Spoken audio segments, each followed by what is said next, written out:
Here's my first Patches game of the new buddy update, and somehow he got even more fun than he already was before. In case you don't know, I'm addicted to pirates, addicted to Patches, and I don't think his playstyle changed much in the early game, because usually you will be stronger than your opponents. You should get your buddy meter filled up pretty quickly. You just, buy pirates, try and button as much as possible, find pairs, triple into fives, the usual stuff.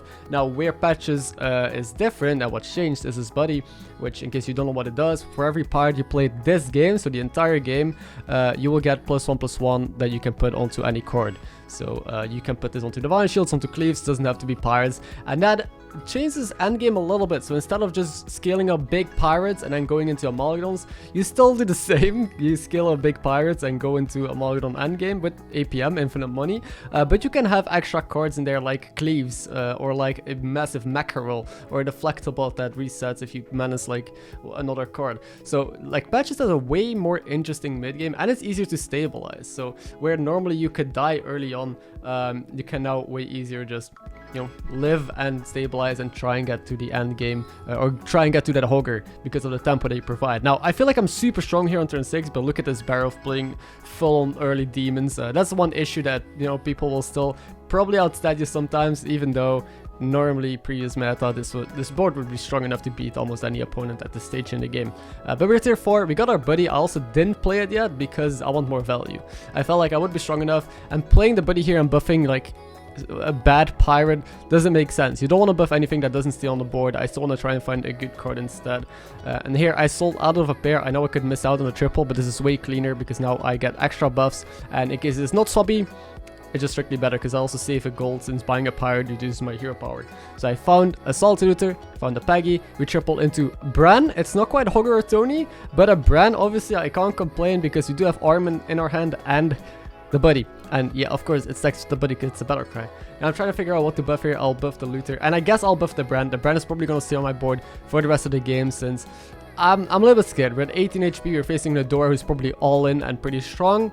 She is, but yeah, since I was able to just buff up this Brand so massively in a single turn, look at how strong we are now, and we're able to kill this Nadora, put her in the ground, and maybe level with this tempo to tier 5. So with this buddy, it's just like walking a fine line between how greedy can you be with what card you want to buff, and when do you just, hold it in hand, when do you play it. And I think we found the right moment this game. We held it in hand for a turn, then until we hit Bran Spike, so we can level to tier 5. And don't forget, we get 2 more buddies anyway, so I get to play 2 more of these, which is why I didn't want to hold on to this like too long. There's no Hydra, so it's very hard to find a cleave. There's a Cyclone that I could have put it on, but again, I'm fine just buffing up Bran and keeping it around since we're playing pirates anyway.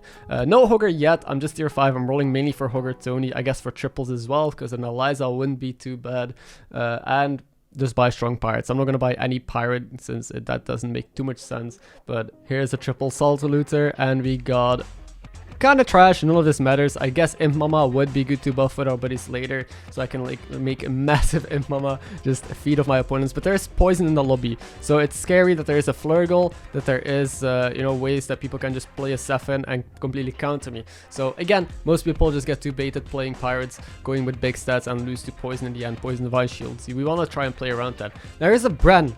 I think I take it. Like, I think I'm healthy enough, strong enough with all these triples and with the buffs that I'm playing right now. And also Golden Brand is just too massive with my buddies. I think I really want to try and get that Golden Brand and just like pop off super hard.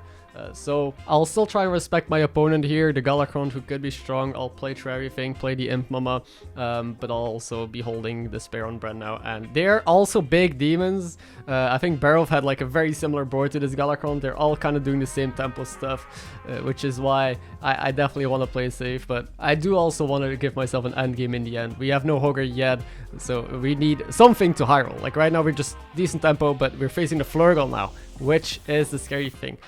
I'll just be rolling. Finally found the Hogger. Great, we still have another pair. Let's hero power, and it's a stupid Swabby. Nice, perfect, just what I needed in this spot. I'm gonna start with the Imp Mama since we have no board space anyway, and I guess the next thing to go is either the pair on the Yohos or my Savjz Captain. So I'm gonna roll. We hit the triple, so now I have to sell my Captain to take it. I guess I could have not played the Hogger yet and just cycled through the money in hand first, but hey, mistakes happen. Let's see if we can now get the Eliza or the Amalgadon, which I would really like to have on my board. No, but we got a 4 Reaper, which is a cleave, which, you know, maybe you saw the thumbnail, it's pretty good with our buddy now. So I'm loving Pirates and Patches right now. I think they're so flexible. You will see my board undergo metamorphosis, that's a word, right?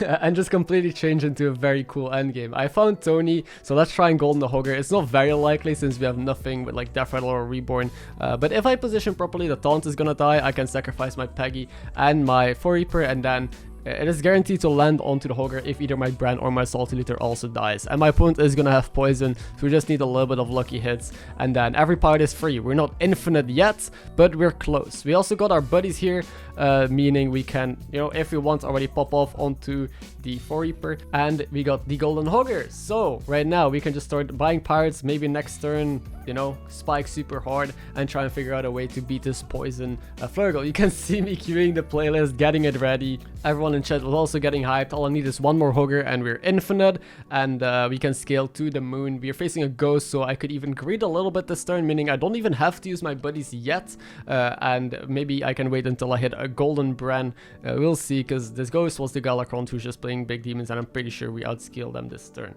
So we can just buy every pirate. Again, they're free, not infinite yet. Found double Peggy, which is amazing. The issues is always board space. This is why I don't commit onto random pirates. If we played our buddy early and made a big Yoho or a big Captain or whatever, we would have to keep that on the board, and that is very awkward. Like, the only units that I know will stick around are the Bran, probably the Salty Loser, and probably the Hogger. Anything else, don't buff it with Arm, don't spread your stats, because that's a question I got a lot. Why do I keep buffing the same units? It's because my endgame will also still be Amalgadons. I don't want to buff my Peggy either. Like, I want a massive 4 Reaper, I want a bunch of Amalgadons, a Golden Selfless, maybe Golden Baron, maybe Ghoul, depending on my opponent. So you still want to try and counter your opponents, and by staying limited and keeping your board or the permanent units as few as possible, you will keep those options open. We triple into Eliza, which honestly doesn't matter. I guess it's a good power spike that I can just play against Ghost, but if you're playing APM Pirates, you don't need an Eliza on the board. Okay, Golden Selfless, again, I could go for not yet. I want to be infinite first. So guys, don't buy Selflesses too early. Don't get baited into Scallywag, Eliza stuff in this position. Just, you know, keep your options open, try and go infinite, and then just pop off. As we thought, the ghost was pretty weak, so I was able to hold my buddies to maybe get more value. I can still try and roll a, well, there it is, the Hogger. And now we're infinite. We gotta sell the Eliza anyway, and we just gotta go fast. Just buy every pirate we see, buy every lookout probably, because then, you know, leveling is 2 gold. I could level if I hit a Swabby, so it's free. There's a Golden Bran, so greeting the buddy was even more worth now since we were able to fight the Golden Bran. Hamul would have been great. Amalgadon, Slinger, we hit none of that, sadly, once again.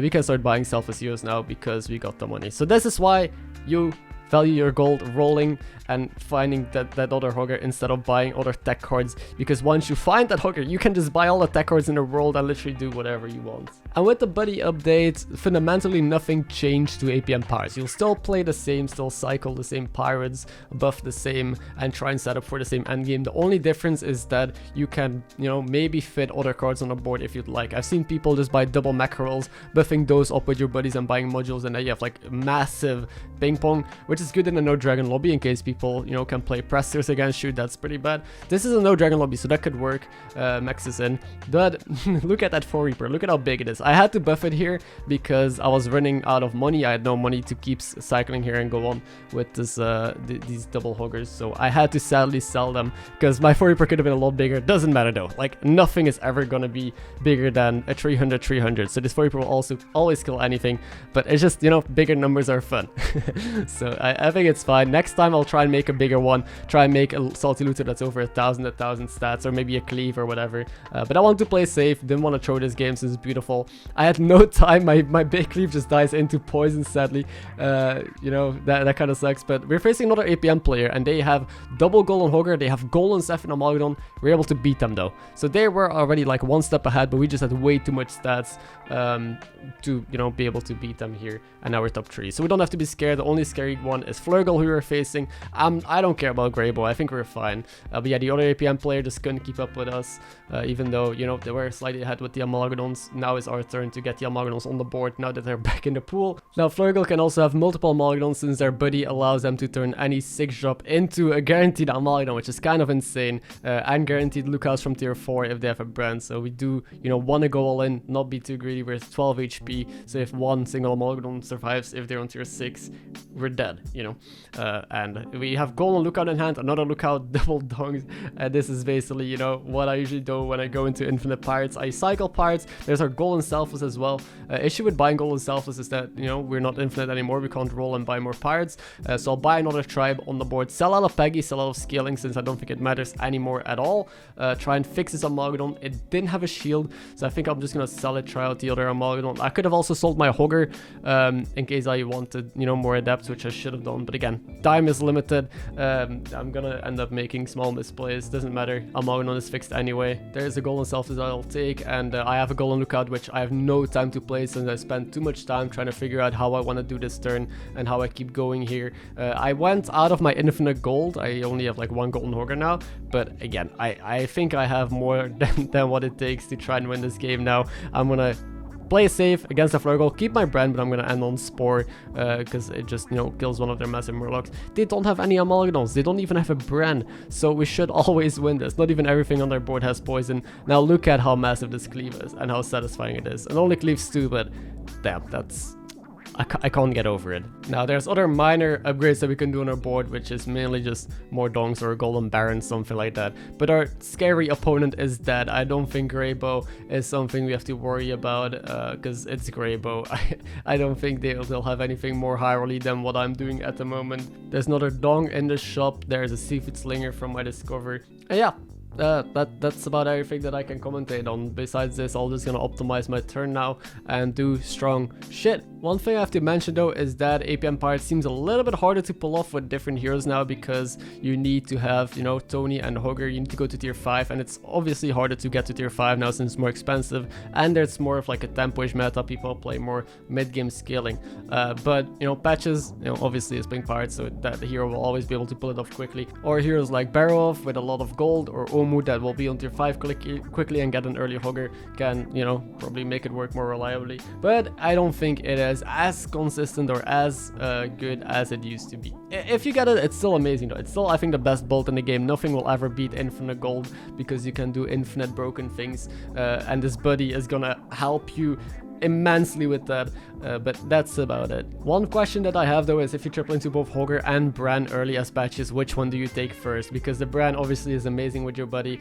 Hogger as well, but it will be slightly slower, and a single Hogger I don't think will be as powerful as the Bran will be if you end up smashing that buddy. But because the tempo that it gives will also allow you to level to tier 5 and find that Hogger. Now I'm just gonna end up roping this turn out since things are kind of laggy and I didn't have the APM to buy the golden Stefan here, but we're just ending on a Stefan. I even have my golden Bran on the board, and I think it's safe to say that this is not even close. Even with all the elemental scaling in the world, they can't get through my one single 4 Reaper that's just purely buffed off like with my buddies. Plus, you know, the dongs are kind of overkill. GG. Thank you guys for watching. Hope you enjoyed this this new playstyle of Patches and the old school APM that will, you know, forever stay the same. Have a good day, and I'll see you in the next upload.